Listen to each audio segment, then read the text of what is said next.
Welcome to the Hypnosis NGH podcast.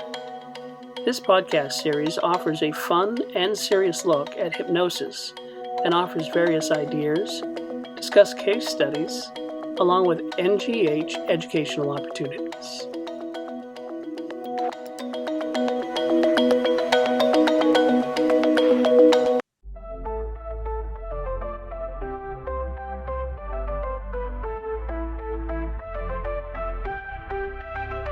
With my peers and learning these new things that have appeared, you can't know everything, so it's a great melting pot and sharing of ideas and learning new techniques, and you make friends here too. Still go to classes and still learn a lot. I love going to classes. I look forward to meeting old friends, making new friends, learning things, and exploring new areas of hypnosis. It's just a wonderful time and huge sharing of very positive energy. And also all the materials that are available, because I can't retain it all, so it's wonderful to have DVDs and it's wonderful to have programs and books and such. So there's just so much that I'm looking forward to every time I come.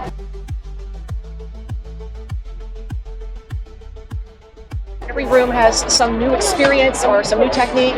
You're walking among legends in the hypnosis profession. You get to meet the people who built the profession, all that they are. One of the things I like best is just the positive attitude over and over and over. I think hypnotists, just by the kind of person who's attracted to the profession, we're optimists by nature. So you come here and you just get recharged for the next year.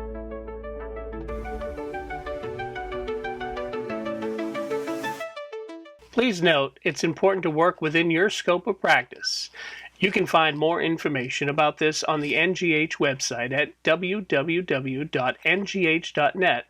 under the Safe and Ethical Practice menu.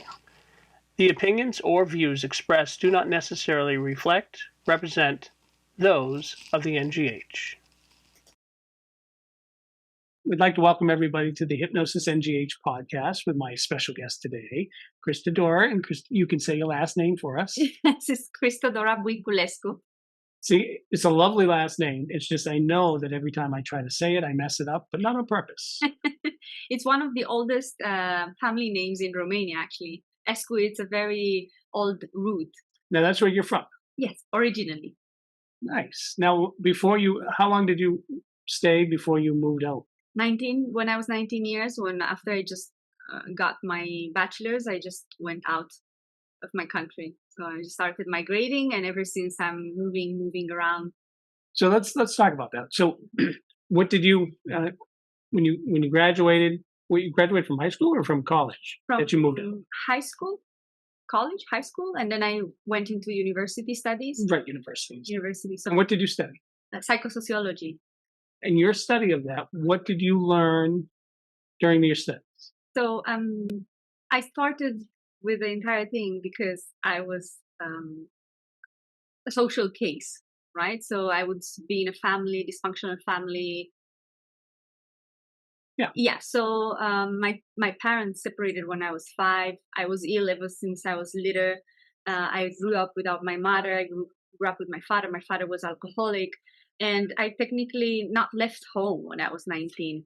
I ran away from home when I was 19. So ever since I was 11, 12, at school, when they identify you're coming from dysfunctional families, they put you on a social service and psychology review, right? So I've been living my entire childhood and youthhood in a like psychology cabinet, right? Yeah. So I realized there are a lot of gaps, and sometimes I got the right help, the help that I needed in that moment, but sometimes not. Sometimes I was just a number or someone they had to attend to because that was their job. Right. So I promised myself that I would do something to change things. So my option in that moment was to study psychosociology. So that means that we study the psychology, social psychology. So that is a general psychology that focuses on the vulnerable areas or vulnerable categories. So working with elder, abandonment,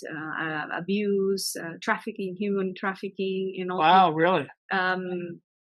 In kids that are born with severe malformations. So it was just about that, how to help the vulnerable category. So then I got a big slap because coming from Romania, there is lots of corruption. There was in that moment. Right. So when I wanted to get in the system and work, I was asked to, to somehow I was asked to pay money, right? Oh. You know what I mean? Yeah. So then I abandoned that dream for a year, and when I went to Spain, I went to and worked as a waitress, and then I looked after some kids, and then I started to work in the service with people, right? Being a waitress is serving people, is nourishing people, Absolutely, looking after their sure. needs. So at the end, it's service, right? So I had my first panic attack then, and that sensation that I'm about to die, right? I went back to Romania and I started to study, and ever since I'm studying every day. You've been doing a lot of studying. So Yeah.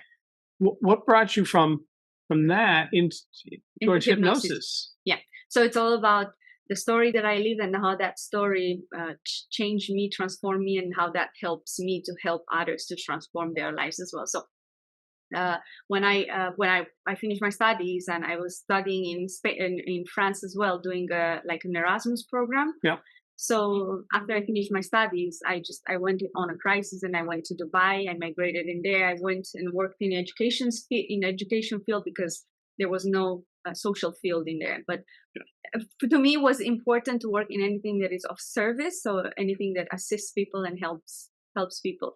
So when I arrived in there, I discovered I had like a pre-cancer, cervical pre-cancer, because some of the emotional things that have been going on. I started to read about Hammer and the emotional impact on our body, and I started to discover Reiki, and I started to realize that through self-forgiving, to self-suggestion in that moment.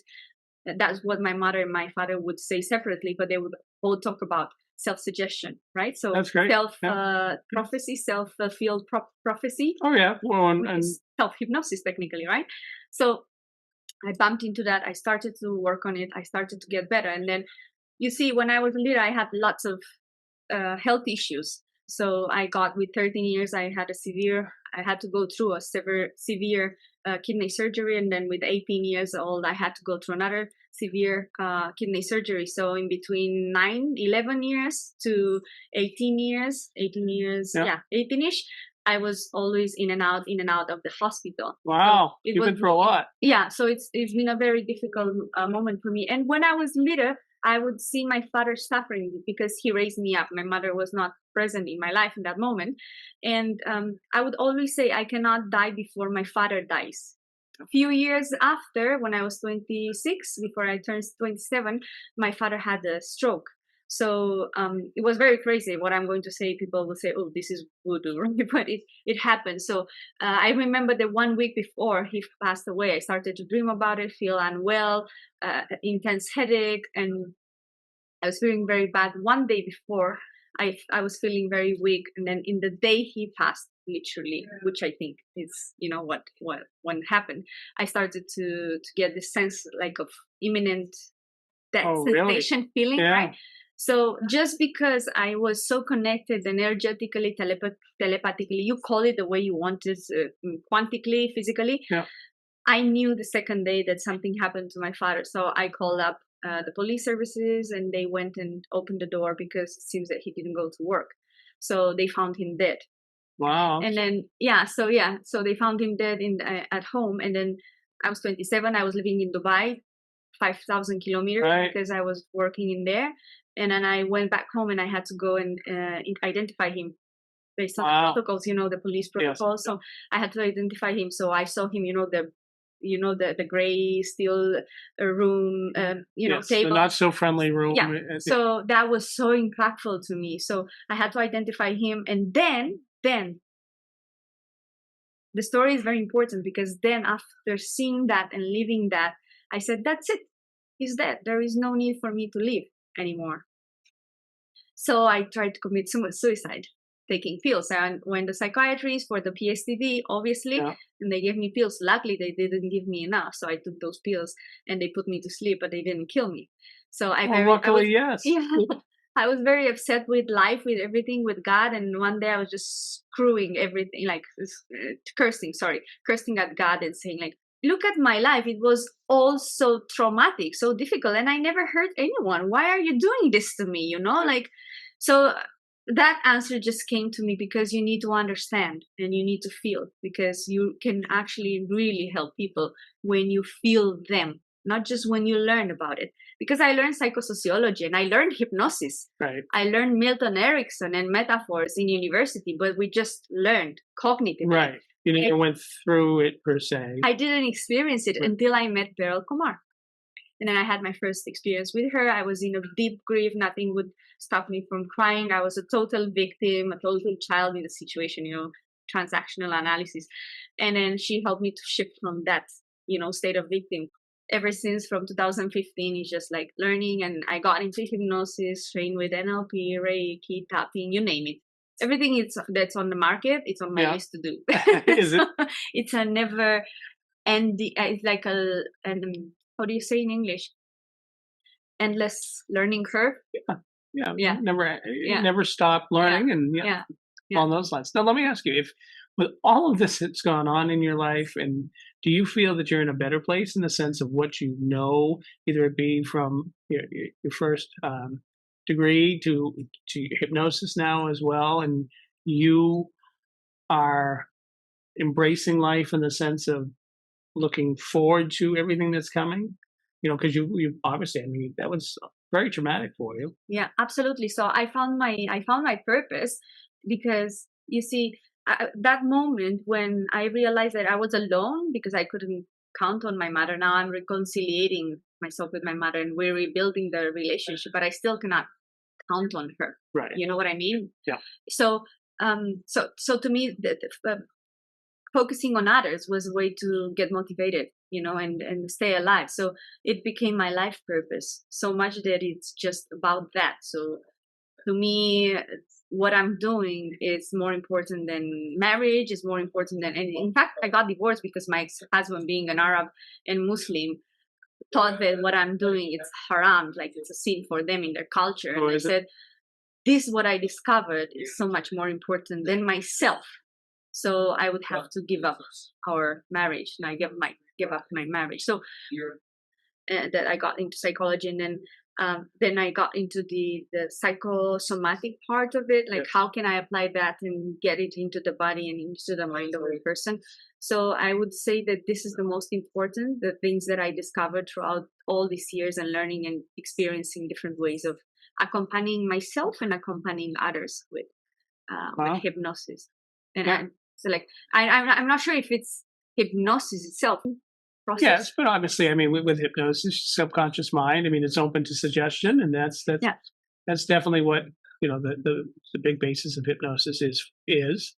So, and again, you find yourself before becoming a hypnotist or on your journey as somebody who has gone through a lot, who has experienced it in a different way than some hypnotists have. There have been others who have dealt with the things, maybe not to the degree that you have, but definitely things in life that help them become a better individual to help others. When you're living the experience, you just develop some sort of empathy and compassion that you wouldn't otherwise. So when you see a person, like I remember once I went to the psychologist, so that person wouldn't make eye contact with me, would just stay in front of the computer and take information and fill in the system with data, but they were not there. They were not seeing not seeing me physically. They were not seeing me as a person. Like that, like touch on the shoulder, like I see you, I'm here. Right. Somebody actually listening to us. There. Yeah. So I really want to bring this out to the world. So everything that I'm doing, being in a training setup or being in a therapeutic setup, any kind of work that I'm doing, it's focused on bringing back that humanity and that empathy to the processes that we're, going through. It's a lot on your shoulders for yourself. Lots of furs onto my wings. Right. So let me ask you, in Spain, where you're living, right? Yes. Are you just learning now and teaching? Are you starting to see clients? Do you see clients? Oh, it's been a long time that I'm seeing clients. Oh, yes. Great. Yeah, yes. I have like 7-8 years that I'm seeing clients. Ever since I was in Dubai, I already started seeing clients. And then when I went to Spain, when I got divorced and I went to Spain following Beryl because she's living in Spain. Right. Yeah. So I followed her and I started immediately with hypnosis. Then I met my fiance, and he's also a hypnotist. He's been doing hypnosis for a long time. He has a similar story, same motivation. So we moved together with that. So we founded an academy. It's called Mindset Pro Academy, where we help people, we accompany people, because I like more this word, accompany than help. Accompany people to shift their mindsets and build a different life, different experience, right? And so we're training professionals. We're training people who want to learn it for themselves, because in my first training, I ended up in Beryl's training, and I did it for myself initially, because I was supposed to go and do psychotherapy, and I made some numbers, and I said, instead of doing these 14 sessions of psychotherapy, I'd rather go and do the training. Who knows how I might use that in the future. Every little bit of training we have is obviously going to help you towards. Yes, so I never thought that I would be a yoga teacher. I never thought that I would become a massage therapist, because you can do great therapy through massage, through touch, right? I never thought that I'm going to do all of those things for others. I just did them for myself, to heal myself, right? So life naturally brought me on that way. So when COVID came in 2020, I just moved to Girona, where my partner lives. And just after 2 weeks, we had COVID. So we had lots of time to be creative. Right? So we created this baby, which is the academy. And then we're training. I'm also giving yoga classes. Externally, it's yoga classes. Internally, to me, is like accompanying people in group. Because when they're coming to do yoga, I hypnotize them. Awaken hypnosis the entire time and reconditioning. People are lowering weight and they don't know why, but I'm compounding all the time in their Shavasana sessions, the meditation sessions. Every day, in every way, you feel better and better. Every day, it's easier for you to make wiser decisions for your health. I'm not telling them what to do and not to do. Just telling them that it's easier for them to make wiser decisions, decisions that make them feel happier, healthier, just generic, right? So, but I'm compounding that every day. Every day they come to the session. So to me, it's a way of, helping people, accompanying people in group. And then the therapy setup. So doing lots of sessions with people, and I mix up lots of resources like sound healing, like Peter Bloom is doing with. Do you do that? Yeah. So normally I would get a person, and if they're distressed, for example, I will pattern interrupt, bringing a big, huge singing bowl that I have, and they can fit in to stand. So I have them stand in the singing bowl, and then I put another singing bowl on their head, and then okay, just let's allow that to stay on the side for a moment. Just get in, tam. I do 1 minute of alignment, and then they just forget about the reason why they came. It's like, this is so amazing. So the conversation shifts immediately. Or they come and I feel that we're working in therapy, and I feel that they are very charged physically because we're somatizing emotions and stress and trauma, right? So I invite them to go to the massage table, and I end up doing some massage, releasing marma points, right? So meridians, because meridians and working with tapping, we know that if we acupressure, right? So if we press on the right spot, points, or reflexotherapy, we can help people. Absolutely. In that way. So I just mix and blend all these ingredients, techniques, and methods, and I just tailor them to the person needs. Yeah. Wow, you're doing a lot. Yes. Now Beryl Comer has been a long time NGH member. We love her to death. She's guilty that I'm here. She told me when we talked last that she's gonna try to make it to one of the NGH conventions, which is great because we miss her. Perhaps next year. That would be wonderful. But you're learning with her, or are you working with her because of the dental? Yeah. And talk about that a little bit. I don't want to take your thunder away on everything. So, what is that about? Talk about a little bit what Beryl has done and what you're learning with her or from her. Yeah. So I ended up doing all the courses that Beryl is doing: hypnotherapy course, NLP all levels, EFT all levels, transactional analysis, sleep talk, broken heart cure, everything. She's a hypnodontics. And stopping to hypnodontics, it resonated to me because I also had very severe dental issues when I was young, and because of that I suffered a lot of bullying. Well, it will be in my presentation tomorrow. I suffered a lot of bullying. I was isolated. I didn't have friends, and then health wise it affected me, affected my health as well. I think that has to do a lot with the infertility. So it's a big thing in there. It's not just pain management, but it's very interesting to work with a that. lot of people don't realize that your dental health is very important to all kinds of systems in your body. Yeah. So it really, when she told me about it, it got me crazy, because I had lots of traumas before, and I'm still working on things that happened to me when I was 11. So I had to fix things, harm that someone did to me when I was 11 by doing the wrong action, on a medical level talking. So when she told me about hypnodontics, I just got intrigued, and I started to learn. And then she said, "Oh, how would it be if you just do this in Spain and promote us in Spain and learn?" And when I understood what it's about, and when I understood how actually we can help people, because sometimes people don't know that they can go to a therapist, they don't know that they can have a hypnotherapist, and that hypnotherapist can help them with their issues. So people go to dentists, they have a phobia of needles or blood or dentist itself.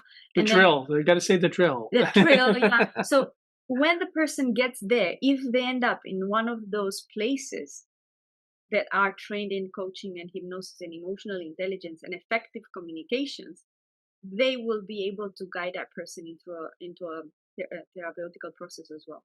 Giving you an example, we have a clinic among all the students. They have trained with us in the entire hypnotherapy process. So they opened up a different department in their dental clinic, which is a holistic dental clinic, and they have one of their staff working with the emotional issues of their patients. So it's good for the business, and then it's good for the team, because obviously you first start with the dentist or the boss, with the person that is in charge of everything. So you work with them because they're getting through so much anxiety and pressure and ego, vanity, things that they end up doing unconsciously because the system pushes them. Right. They lose the empathy, the compassion, right? So what we do is work first with the dentist, with the head of department or the owner, and then we understand what's the team, right? Set up how they function, and then we train the team.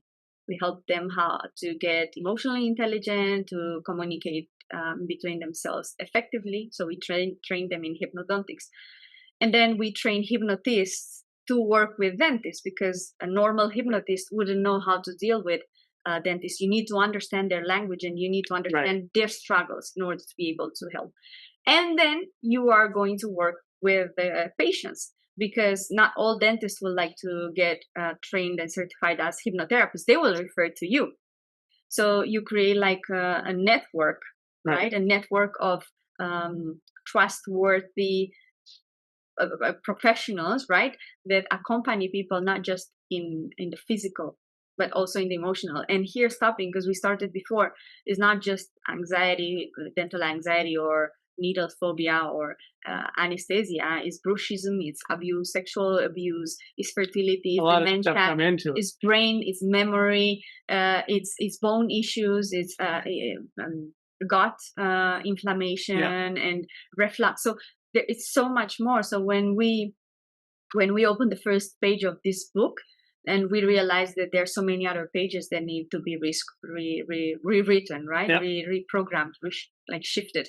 So now we are actively training in Spain. We're focusing into being the leaders into the Spanish market, right? So the ones who are being recognized, like they are the professionals who are able to assist, accompany, train dentists into this, and then hypnotists as well. So it's a lot. I could say you're just doing all kinds of stuff. Yeah, I could talk like 2 hours about it. How do you find time to attend conferences and teach, or even learn? Time management. I love what I do. I think I was thinking yesterday, in fact, when we're a leader, you remember in between, that's when we have memories, like between 5 to 9, 11, we never get tired. I remember I was like a nerve, and my grandmother would get crazy because I would never stop from the morning to the evening. I would have so much vital energy. Right. So when we learn how to work with our mind and we learn how to restructure and recondition our mind, we can recondition our mind to that state as children of curiosity, of wanting to discover. So today I wake up and I'm going to play. I'm going to play with the possibilities, with the opportunities. So my body could get tired and I could need a siesta, and I go and I'll have like my nice 1 hour siesta. But then when I wake up, I feel so full of energy. And obviously, I mean, it's a very rewarding profession, because you have the clients and they come, they're broken, they're like this, and they're crying, and they have their reactions and everything, and then they leave, and they come and thank you, and you see that hopeful face they have. Absolutely. And it's like, that's vitamin E and C and everything else you need, so you it roll moves me. you roll it right back to the beginning of what we talked about on how you got started in your childhood, and the fact that you can help people. That's going to be very rewarding to you. Yes. To be able to do that. Yes. Through hypnosis or working them, socially in any type of environment. Do you think that in Spain, that is it different? I know you haven't practiced in the U.S., but obviously you know a lot of other hypnotists from the U.S. Is there some big differences between the two? Of what I've learned until now, I would say I'm still a junior, right? I'm still young, although I have lots of experience, but I like to learn. But I would, when it's such a sensitive matter, I would be like cautious with the answer that I'm giving. So I'm not very informed. But what I observe, I would say that in Europe, in this moment, we have more freedom, in the sense that there are not so many limitations to what we could work on, how we could work. I think there are places where it starts to be seen, but it's not something that worries me, because we can always rephrase and reframe. So I'm an emotional intelligence expert, and my thesis, my master, my academic master, is on emotional intelligence.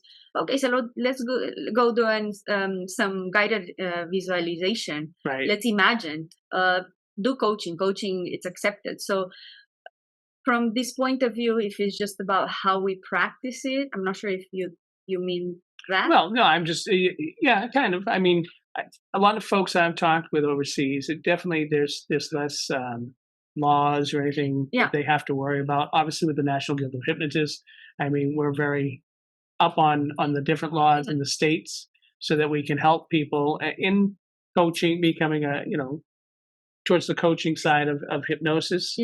Because that's more accepted in general, so it doesn't step on other toes, as it were. Yes. And you're basically saying in Europe it's not as bad. I would say they still have some sort of freedom around it. However, I know, there is like a politic in there as well. There's like a commercial need from the government to control masses. So we know that, and we leave it aside. So, but the thing is that, how do I say it? So even if people could see these things, right, that are happening as a limitation, we can always go around with it, right? You can always learn how to progress with it in a different in a different lane. There's the word. Yeah, but what I meant to say is that I also agree in a way with the limitations or restrictions that they are imposing from here, because it's true, there are some people who are misusing these techniques, and they're literally re-traumatizing people. And I've seen these cases, and we had students coming out of a training and say that they're experts in, and we had to just cancel their, so it's about ethics, it's about values and principles. So if a person just thinks of the possibility of them earning some benefit in any way from that situation or context, so it's that gray area. And I think that in a way it would be good if we have like a board that somehow regularizes the therapy. Because I remember I wanted to start a PhD last year, but at the end, my request has been rejected because I didn't find any tutor, any teacher, any professor that would be specialized in that. I wanted to change the theme and say the impact of imagination on trauma resolution. So I took off the hypnosis word and I said, okay, the impact of imagination on trauma resolution, but it was too late because already they knew what I'm going about. So, but in that time, someone mentioned about in between 2012 or so to 2017, they were teaching clinical hypnosis in the University of Barcelona. Okay. It was Ericksonian. Yeah. I mean, but it was a good beginning, and it's good because I've learned some hypnosis in university, but like nothing to do with what we're actually doing. You know what I mean? So that's why I'm like reluctant into giving answers because I think it's not my friend, but yeah, that's my personal view on it. I think that it is important to be regularized, like the market to be regularized, because there are really people who are you want to make sure that misusing. Anyone that gets assistance or help or is getting it from somebody who really knows what they're doing. Yeah, but then I have the other part, because this parts, right? The parts therapy thing. So I have the other part who says like, I worked in marketing before, in sales, and hypnosis is just, like they teach you neuromarketing and they teach you limbic systems and they teach you VAX and they teach you how to access the VAX, and they teach you technically, they teach you hypnosis. And when you look at society and media and television and what we see and the inputs that we get from our surroundings, we are constantly being hypnotized into consuming things that are not good for us. Yeah, to some degree, is drama, fear, aggressivity, crimes, all these negative things. They're already a form of hypnosis. Well, that's why there's hypnotists like you that can help people get back to getting away from those things and helping them with their trauma or whatever they have going on in life. So it's just being flexible with that. Sometimes we work with companies, and I would go and present myself like high impact coach and emotional intelligence expert, because we did a Firewalk Institute training as well with the arrows and the crystals and walking on fire and breaking the wooden blocks and all these things. So sometimes it's our gateway. I mean, we use that as a Trojan horse to get in, and then we do hypnosis. We do awakened hypnosis. We don't necessarily need to say, oh, I'm going to hypnotize you, because we're already in hypnosis. And we always say in the trainings, there are two kinds of hypnosis: informed and uninformed, voluntary and involuntary. There is a hypnosis where people are persuading you into taking decisions or doing things that might not be beneficial for you, but they have a different benefit for different entities. And they're informed hypnosis, where I'm telling you, I'm going to hypnotize you, and we must agree into some guidelines that we're going to follow together. So where you are and where you go, where you want to arrive, where you want to be. So that's informed hypnosis. But at the end, we're in hypnosis all the time. Yeah, you're right. I mean, you're hypnotized by different things, and our job as a hypnotist is to, obviously, we want to help people. And there's so many things. It's interesting when we talk to the public, they know it as weight loss or stop smoking or stress, but it's so much more than that. Yes. Yeah. And that's one of the things I think that as we, do these podcasts and talk about these different things, if people can get that information that they're not necessarily aware of. Yeah. Like we said, they have a limited view of what they think hypnotists can help them with. Yeah. And, when we talk about these things, they learn otherwise that, wow, it can be a lot more for them. Exactly. And the learning curve never ends. So we always say we are forever students, and that's how we also motivate our students to, keep going, rolling and learning. Now, for example, we are really interested and we're really dedicated and committed to expanding on getting knowledge into the neuroscientific part of what we're doing, and we are training into it. So now it's all about science. Great. We're going to learn the science of it, and perhaps we'll have to reframe it. Right. You never know. I mean, that's Joe Dispenza, sorry, an example. He learned hypnosis after he got paralyzed, and he was going through his own trauma on recovering. And then he wrote a book that says develop your brain, but when you know linguistics and when you know NLP and when you know hypnosis, you realize the book is full of hypnosis, and stop being you or placebo, it's all hypnosis, right? So he reframed it. There's a documentary called Rewired on Gaia. It's an online platform, right? So there is the third chapter in that Rewired documentary, and that is the mind model explained under the title of The Power of Meditation. Oh, really? So he just reframed it, and he called it meditation because meditation sells. So as a yoga teacher, for example, it's easy for me to sell. We're going to do, I don't know what meditation, but I'm going to hypnotize them. It's okay. We just go around it. No, that's true. That's true. Yeah. So we'll wrap up here by talking about your future. What do you see in your future as you move towards through life and everything that you're doing, which is a lot of things? Greatness. Greatness.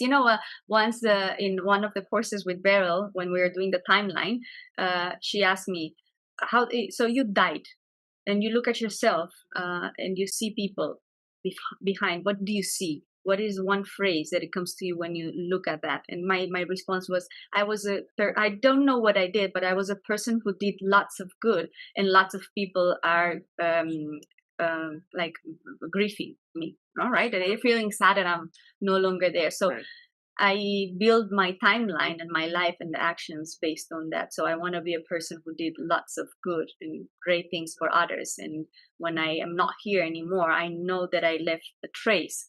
I have no idea how exactly I'm going to do it. It's just the road changes and shifts and unfolds and transforms as we're moving, because it's like we're living in a dimension that everything moves so fast. So you could think you're doing something, but then in 2-3 years you realize that you need to shift and transform. If not, you're going to die. You need to die in a metaphorical sense, right? So I'm not sure exactly how, but I know that what we're doing right now is functioning very well. We want to establish the Mindset Reset Academy, and we want to become reference in professional hypnotherapy in Spain and modern with the neuroscience and everything.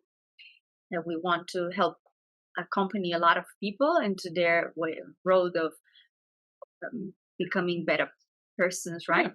Yeah. And well, personal as well, personal achievement. I want to feel happy every day the way I feel right now. So even if I have a bad day, even if I'm being told that I have some sort of disease, even if things are happening to me, I want to keep that mindset of everything passes, even I pass. Right. In a moment, I will pass, and everything passes, including me. So how can I do the best? How can I take the best out of this moment right here? While you're here, right? Yeah. So yoga helps me to stick to that, to the sense of presence. So what am I grateful for right now in this moment? So what can I do today? It's like Reiki, going back to the 5 principles of Reiki, just for today, be kind, just for today, work with integrity, just for today. So what can I just do today? And today is going to build tomorrow and the next years, and the person that I see at the end of my life, happily dead. Yes, I mean, we're going to die, all of us, right? So unfortunately, well, or no, one parenthesis, you are going to have 2 hours podcast with me. So when I had my second surgery, when I was 18, I just fainted on the street because I was not planning to have that surgery, but the doctor said I should, but I was afraid. So when I was in the middle of the surgery, I had a near-to-death experience. They almost lost me because bleeding and like hemorrhagic. Yeah. So I remember doing a regression. They said, "Give us plasma, give us plasma urgently." So you need lots of plasma when you're doing this kind of operations, like 3-4 hours, very long. So I had this, what they say, near-to-death, right, experience where you just. It's not that you see a light, but you just connect with everything. Yeah, you are everywhere in every moment. So you feel some calmness. There was this sense of like, this. I mean, it's just everything is so easy, And I think that what triggered me and took me back is that I felt I could feel and hear everything. I don't know how to explain it. You cannot explain it's it. Funny but I've heard you have perception of everything at the same time, let's say so, right? So I remember that I had this perception, because I don't know if it's real or not. It could be a dream, it could be, Right. but I saw my father. I perceived my father downstairs smoking a cigarette and having a coffee and crying and asking himself inside of himself, God, why me? Why her, not me? Why her, not me? So I could relate, I could connect with the pain. I could feel his pain. I could be him for a moment.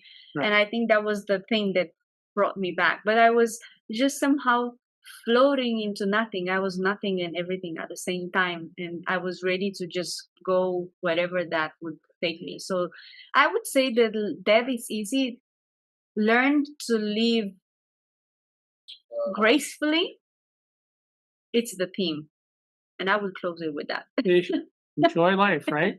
Yes. No, well, I'm glad you sat down with me, and no, we definitely appreciate the fact that you chatted with us and joined us on our Hypnosis NGH podcast. I was very excited to come and be here for the 75th anniversary. I feel humble and honored at the same time, because it's a beautiful memory that I'm going to take with me and cherish forever. Because in fact, what makes us rich or richer is this, right? So I made the effort to come in here because it's worth it. So I'm happy. I'm living a great experience, and I'm sure that is the beginning of a long trip that we're going to have together with the institution. And we'll have you keep coming back. Yes, I am a member since a long time. However, I was not able to travel because of the past situations, and That's great.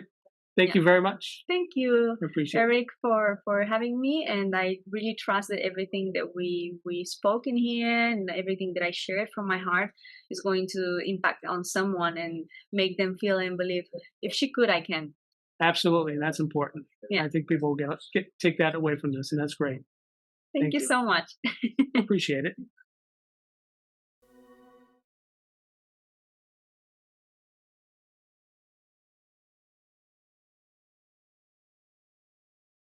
So there's one other thing I want to mention, and that's you can have the convention at your fingertips, or you can have the NGH at your fingertips by getting the NGH app. That's right. So if you want to download it, you can download it Google Play or the Apple App Store. You can download the app, get it on your phone. I don't know if you can see this, if it's close enough, but the NGH or the NGH app. And the great thing about it is that you can look at all the presentations that are being done at the convention. You can also see which room your presentation is in and what's up next, the whole schedule. And you can download the NGH app, and that will help you at this year's convention.